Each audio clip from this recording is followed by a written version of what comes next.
kita niat juga kan walaupun mencari duit, mencari uang gitu, mencari rezeki nafkah, kita juga ada inisiatif buat melestarikan juga kan di jalan. Ya karena boro-boro buat punya ondel-ondel, buat makan hari-hari kan saya sendiri kan, nggak kita aja hampir semuanya kan. Kantor, tar masuk, tar udah lah kita nggak satu kita deh.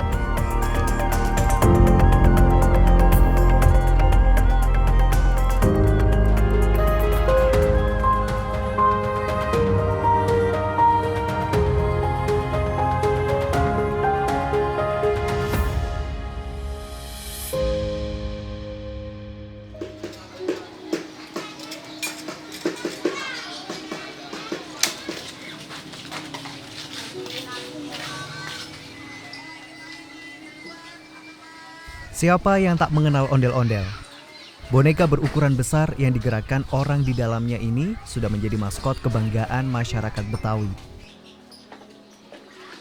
Di Jakarta, terdapat satu kawasan yang mendapat julukan Kampung Ondel-Ondel yang berlokasi di Kramat Pulo, Kecamatan Senen, Jakarta Pusat. Di kawasan ini, ondel-ondel sangat mudah ditemukan hampir di setiap rumah penduduk maupun di pinggir jalan. Kalau buat dikenal kampung ondel-ondel mah baru sekarang-karang aja bang. Bisa kasar tahun ya sekitar tahun 2016-2017an lah. Awalnya gimana? Kalau awalnya sih dikenalnya karena di sini banyak yang produk. Gitu. Awalnya kan pertama awal ondel-ondel hanya dua. Saya bersebelahan sama bisa kata bapak-bapakan kita deh, tapi orang udah almarhum ya. Tapi itu kan asal muasalnya dulu barengan masyarakat.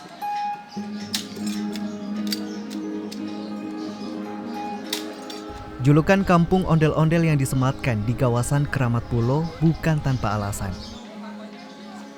Di sini, regenerasi pengrajin serta pemainnya pun terus berjalan lintas generasi. Namun efek domino akibat adanya kondisi pandemi juga dirasakan para pengrajin ondel-ondel. Bahkan para pengrajin ondel-ondel juga terpaksa harus membanting harga hasil kerajinan mereka demi menjaga permintaan pasar. Waktu sebelum kejadian pandemi gitu ya, lumayan itu di atas 3.000-an sepasang. Kalau sekarang mah di bawah 3.000. Itu. Ya karena boro-boro buat punya ondel-ondel, buat makan hari-hari kan saya sendiri kan, nggak kita aja hampir semuanya kan. Kantor, tar masuk, tar udah lah kita nggak satu kita deh itu.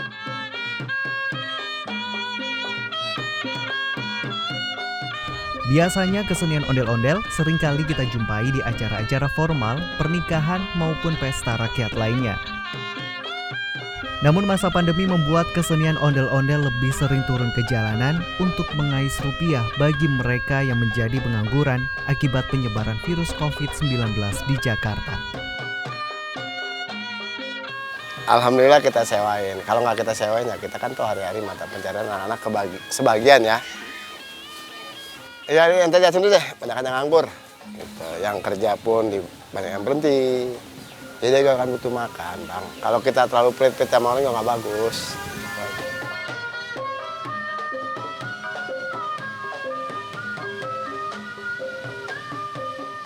Seniman ondel-ondel yang turun ke jalanan adalah Waldi. Ia biasa mengamen dengan ondel-ondel di beberapa titik kawasan Jakarta dan sekitarnya. Dia bersama dengan Khalid dan timnya yang masih satu keluarga. Dulu ikut-ikut bang. Diajak teman, ngikut. Jadi terus akhirnya punya inisiatif sih pas itu kita emang sudah di situ dia punya. Cuman saya mainnya itu main masih kabur-kaburan. Cuman ini punya saya sendiri nggak saya kembangin. Nah pas habis itu saya main deket Rawamangun, ada di situ guru mentahan kongayan juga sih, Rohim sama Ipang tuh nyuruh saya, dia lo punya jalanin aja sendiri kata dia gitu. Ya udah dianterin sama dia pulang. Akhirnya sampai sekarang alhamdulillah di rumah terus kita gerakin.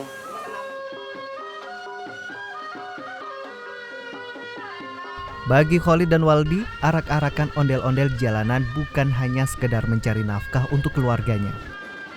ada misi lain yang dibawa Khalid dan Waldi.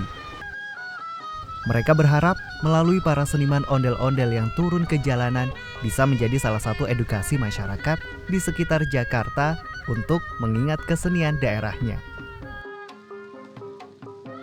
Ya harusnya itu kita harus satu, kita memperkenalkan, walaupun kita dari rumah tuh niat mencari rezeki, kita sambil memperkenalkan juga budaya kita ke masyarakat.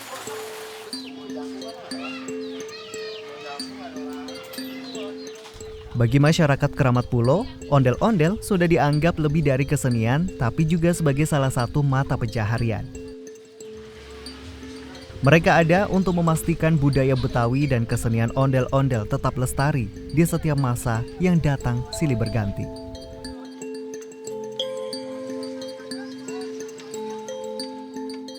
Kalau ditegur, kita paling disuruh kecilin. Itu juga kalau kita malam masih ada di perkampungan. Tapi kalau kita masih sore-sore mah nggak jadi masalah. Karena kan dia pikir juga buat hiburan.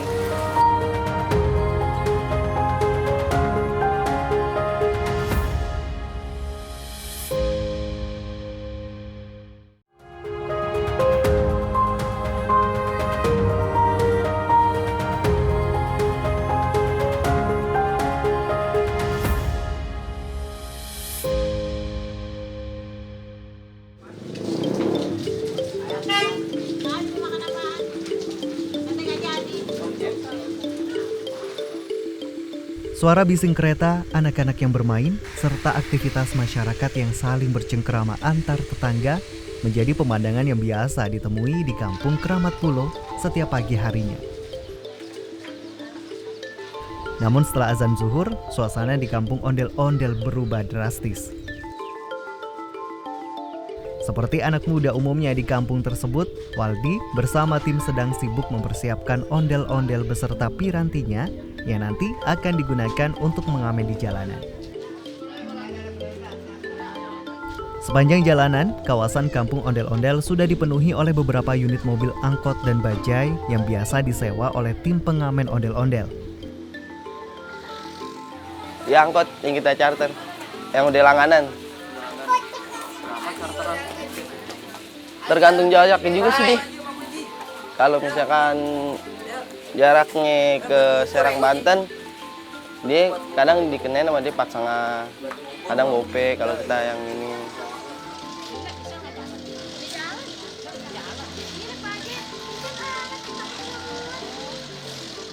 Dalam satu angkot, biasanya berisikan beberapa tim pengamen ondel-ondel yang membuat kondisi angkot jadi penuh sesak akibat alat-alat dan orang di dalamnya.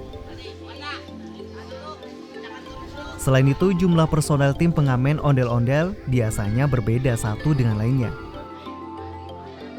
Kalau kita kayak ini aja, datang, setar, jalan jam 5, pulang jam 9, Beng Tante jam 10. Biasanya berapa orang? Kalau alat pool kita 12 orang. Paling kalau USB 4.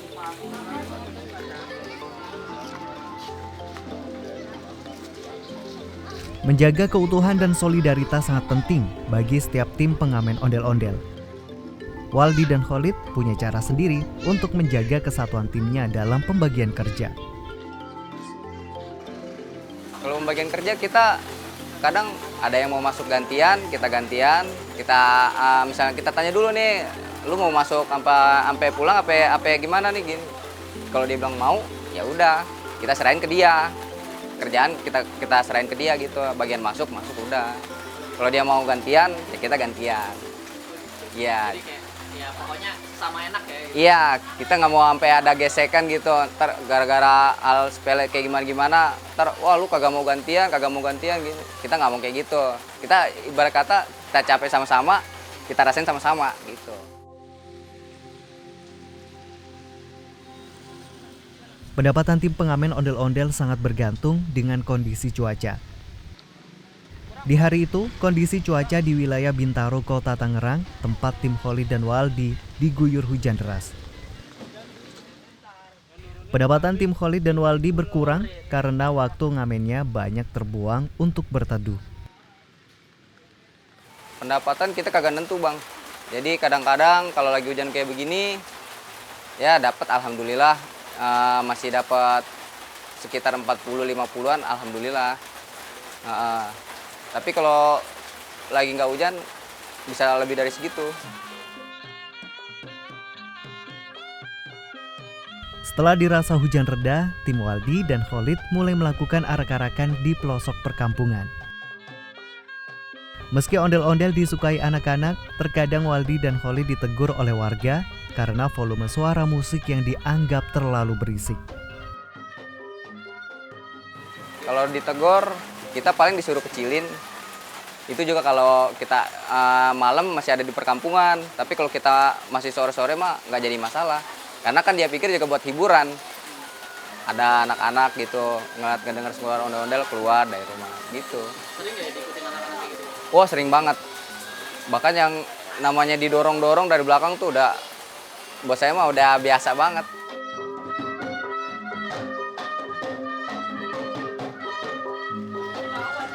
Bekerja sebagai pengamen ondel-ondel harus menempuh jarak yang cukup jauh serta pendapatan yang tidak pasti.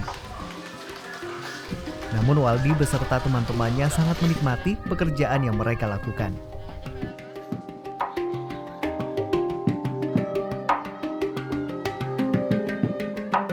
Nah, kita kalau seandainya kita ngeliat mereka lagi ngamen, kita matiin bang. Kita mau ketemu ketemu pengamen biasa gitu, gitar, kita.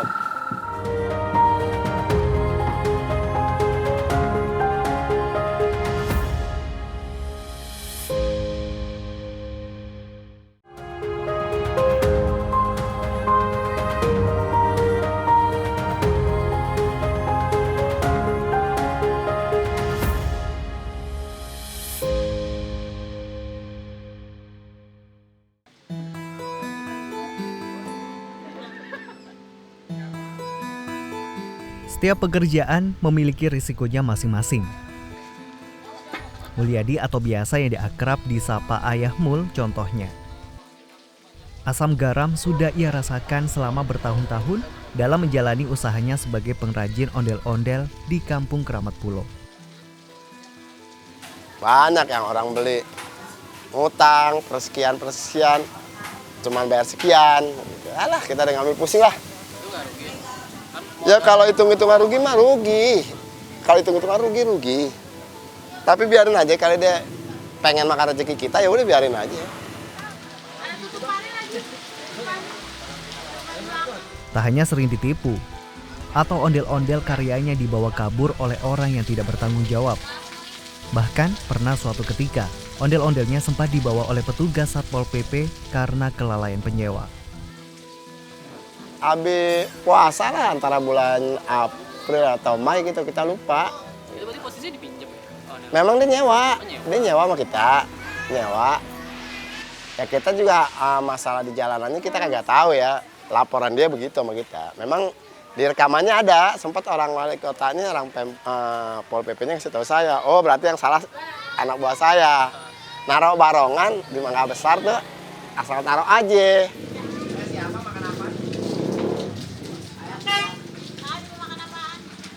Dari berbagai cobaan selama menjadi pengrajin ondel-ondel dihadapi dengan besar hati. Ayah Mul percaya kejadian apapun yang menimpanya bisa memperkuat berkah dari Tuhan yang Maha Kuasa. Ya kita sih, yang tadi saya bilang, kita kalau usaha ondel-ondel kita punya kiblat, sedikit banyak lari ke agama, ya insya Allah berkah-berkah aja. Jangan kita bawa emosional. Duit tuh sebenarnya sih bukan satu ukuran bang. Duit bisa jadi lawan atau kawan. Saudara bisa jadi musuh. Itu semua dari duit bang. Justru saya usahakan diambil hikmahnya. Rasul bisa, ya gue nggak bisa semuanya dari Rasul, sedikit lah. Insya Allah gue bisa gitu.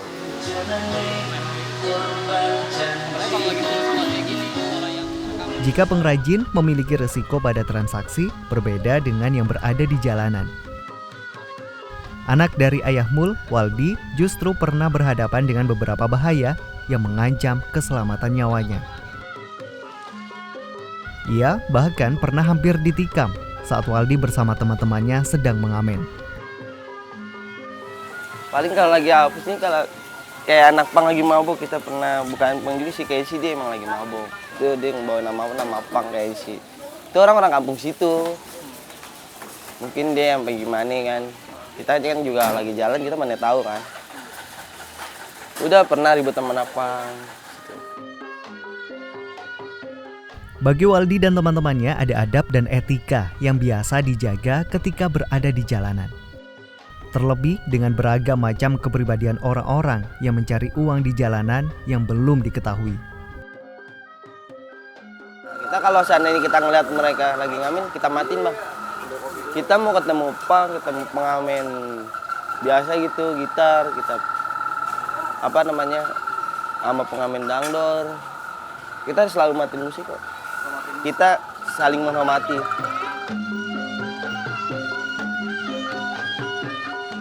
Selain itu, Waldi juga pernah ditangkap oleh aparat saat melakukan penertiban di ruas jalan Jakarta.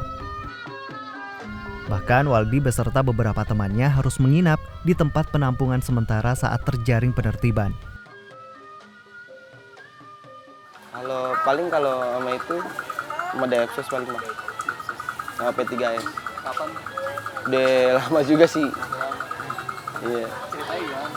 Kita lagi gitu sih, kita ya arahnya mau pulang sebenarnya. Kita lewat jalur-jalur bukan protokol juga sih kalau kita bilang, jalur dalam. Lubang buaya, tahu kan Bang? Nah, kita mau pulang, mau depan itu dia mau nunggu mobil. Kita tegur ya, kita jawab lah. Enggak Pak, mau depan situ. Kita mau nunggu mobil. Nah, akhirnya singkat ceritanya ya gitu, kita tiba-tiba dibawa. Bilangnya sih didata doang. 3 hari saya, Bang. 3 hari.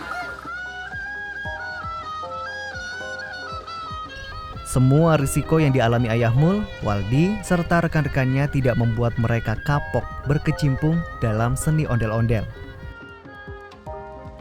Bagi mereka, penghasilan yang didapat dari ondel-ondel merupakan jeripaya yang halal serta tidak merugikan orang-orang di sekitarnya.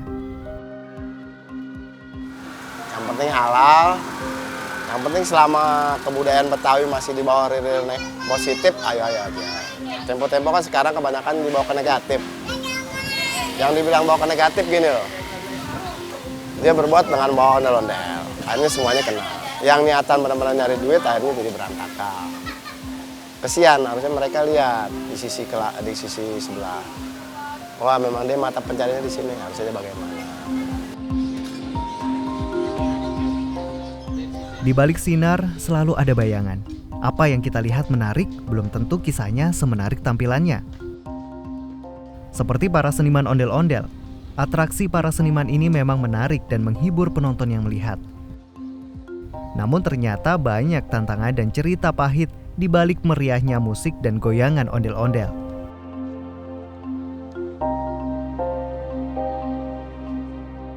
Kita niat juga kan, walaupun mencari duit, mencari uang gitu, mencari rezeki nafkah, kita juga ada inisiatif buat melestarikan juga kan di jalan.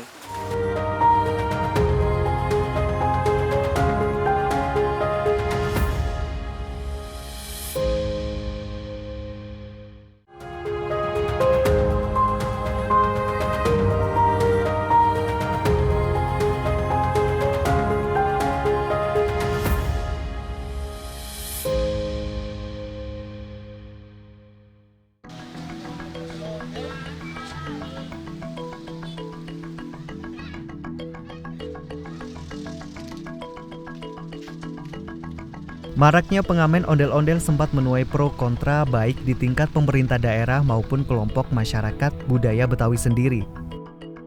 Hal ini tentu mendapat beberapa reaksi, khususnya dari masyarakat yang menggantungkan mata pencahariannya melalui sewa ondel-ondel maupun sebagai pengamen ondel-ondel.